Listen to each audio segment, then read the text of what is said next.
Viewers আসসালামু আলাইকুম, আপনারা কেমন আছেন? আশা করি আলহামদুলিল্লাহ সকলেই ভালো আছেন। কাছে দূর দূরান্ত যে যেখান থেকে এই মুহূর্তে আমার ভিডিওটি দেখছেন সকলকে জানাই আন্তরিক শুভেচ্ছা। ভিউয়ার্স আপনারা সকলেই জানেন আমি কম্পিউটারে শর্ট ট্রিক্স ভিডিওর পাশাপাশি আইবিএস সম্পর্কিত ভিডিওগুলো প্রতি শুক্রবার সন্ধ্যা 7টা থেকে 9টার মধ্যে আমার চ্যানেলে আপলোড করে থাকি। তো আপনারা যদি প্রয়োজন মনে করেন আই বাটন থেকে অথবা ডেসক্রিপশন বক্স থেকে ভিডিওটি দেখে নিতে পারেন। ভিউয়ার্স প্রতিনিয়তই আমি কোনো না কোনো সমস্যার সম্মুখীন হয়ে তো আপনাদের জন্য ভিডিওগুলো তৈরি করে থাকি। তো আজকে যে বিষয়টা নিয়ে আপনাদের সাথে কথা বলবো সেটি হচ্ছে যে কিবোর্ডের যে স্পেশাল ক্যারেক্টার রয়েছে এই স্পেশাল ক্যারেক্টারগুলো চাপলেই তো ভুল ক্যারেক্টার প্রদর্শিত হচ্ছে।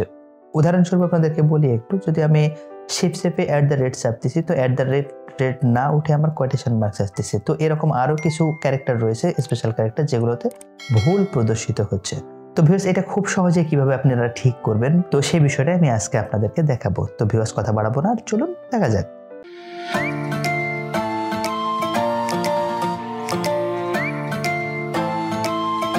তো ভিউয়ার্স আমি স্টার্ট মেনুতে যাচ্ছি। তো স্টার্ট মেনুতে যখন ক্লিক করতেছি, ক্লিক করার পরে এখান থেকে দেখেন একটু উপরে সেটিংস, তো সেটিংস অপশনে আমি ক্লিক করলাম। ক্লিক করার পর তো এখান থেকে দেখেন ভিউয়ার্স টাইম অ্যান্ড ল্যাঙ্গুয়েজ, তো এই অপশনটাতে ক্লিক করতে হবে। তো আমি এটাতে ক্লিক করে নিলাম। তো ক্লিক করে নেওয়ার পর তো এখান থেকে দেখেন একটু নিচের দিকে বাম পাশে ল্যাঙ্গুয়েজ লেখা রয়েছে, তো ল্যাঙ্গুয়েজে ক্লিক করতে হবে।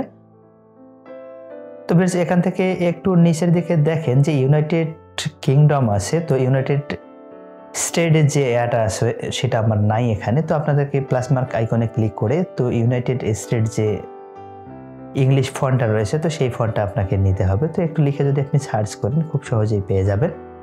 তো দেখেন ভিউয়ার্স একটু নিচের দিকে আসলেই যে ইংলিশ ইউনাইটেড স্টেটস, তো এটাতে ক্লিক করতে হবে। তো ক্লিক করার পর নেক্সট করার পর ইনস্টল লেখা রয়েছে, কিছুই করতে হবে না, ডিফল্টে যা আছে তাই থাকবে। তো এখান থেকে ইনস্টল করে দেবেন আপনি। তো ইনস্টল করে দেওয়ার পর ভিউয়ার্স কিছুক্ষণ একটু সময় নেবে এটা ইনস্টল হওয়ার জন্য, তো আপনারা একটু ধৈর্য সহকারে অপেক্ষা করবেন। তো ইনস্টল হতে একটু সময় নিচ্ছে আর কি। তো এটা ইনস্টল করে নেবেন আপনি। ইনস্টল করে নিলেই তো আপনার যে ইউনাইটেড স্টেটস ল্যাঙ্গুয়েজটা রয়েছে তো সেটা আপনার অ্যাড হয়ে যাবে এখানে ল্যাঙ্গুয়েজ প্রিফার্ড ল্যাঙ্গুয়েজে। তো এখান থেকে ভিউয়ার্স একটু উপরের দিকে আপনাকে যেতে হবে, আর একটু উপরের দিকে। তো এটা হয়ে গেছে আমার। তো মাউসের স্ক্রল করে একটু আমি উপরের দিকে যাব এখান থেকে।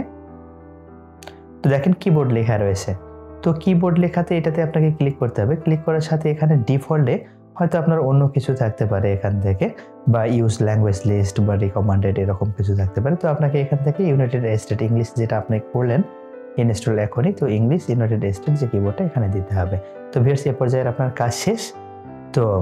তো এতটুকু করে দিলে আপনার আর কিছু করতে হবে না এখান থেকে। তো আপনার ল্যাঙ্গুয়েজটা সিলেক্ট হয়ে গেল। তো এখন দেখেন ভিউয়ার্স আমি যদি একটা আপনাদেরকে ওয়ার্ড ফাইল নিয়ে এখন ওপেন করে একটু দেখাই। যখনই আমি ওয়ার্ড ফাইলটা ওপেন হয়ে গেল আমার। ওপেন হওয়ার পর এখান থেকে যদি আমি শিফট চেপে @ চাপতেছি, আমার @ বা হ্যাশ বা অন্যান্য যে স্পেশাল ক্যারেক্টারগুলো রয়েছে তো সেগুলো একদম ঠিকঠাক বা সঠিকভাবে আমার ডিসপ্লেতে প্রদর্শিত হচ্ছে। তো ভিউয়ার্স এই ছোট ছোট সমস্যাগুলোর সম্মুখীন আর আসলে যারা কন্টিনিউস এই MS অফিসটা ব্যবহার করে থাকেন, মাইক্রোসফট অফিস বা মাইক্রোসফট ওয়ার্ডের যে বিষয়গুলো কন্টিনিউস যারা ব্যবহার করে থাকেন তারা প্রত্যেকেই কোনো না কোনো দিন এইসব সমস্যার ছোট ছোট সমস্যার সম্মুখীন হয়ে থাকেন। তো ভিউয়ার্স তো এই ছোট ছোট সমস্যার খুব সহজ সমাধানটা আপনাদেরকে দেখালাম, আশা করি আপনারা বুঝতে পেরেছেন। তাহলে কিভাবে আপনাদের যে এই স্পেশাল ক্যারেক্টারের যে সঠিক যে ক্যারেক্টার প্রদর্শনটা এটা কিভাবে আপনারা সেটিংসটা ঠিক করে নেবেন। তো ভিউয়ার্স এতক্ষণ ধৈর্য সহকারে আমার ভিডিওটি দেখার জন্য আপনাদেরকে অসংখ্য ধন্যবাদ।